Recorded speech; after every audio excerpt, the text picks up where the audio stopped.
Heather Martinez was 4 months old the day paramedics rushed her to the hospital. That is an image that I'll never, ever get out of my head. That morning, Kim Estrada left Heather with her housemate, Stephen Martinez.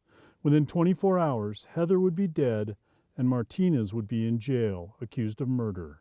One damning piece of evidence was a statement Martinez made to police that he'd violently shaken a crying Heather in frustration and hit her head on a crib. Today, Martinez said that wasn't true. The detectives started saying, well, if you say this instead of that, you don't necessarily have to go to prison. So he was basically kind of directing me on what to say, and I definitely didn't want to go to prison.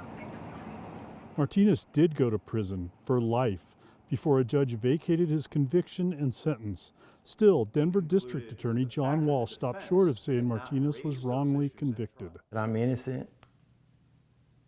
I did 27 and a half years that I should have never done.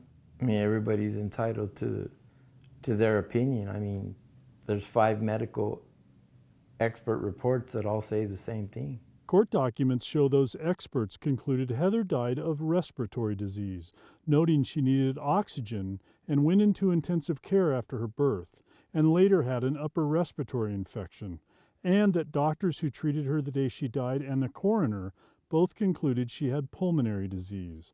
Estrada doesn't believe it. Okay, pneumonia is not what killed her. They cannot guarantee me that pneumonia was going to take my daughter's life that day.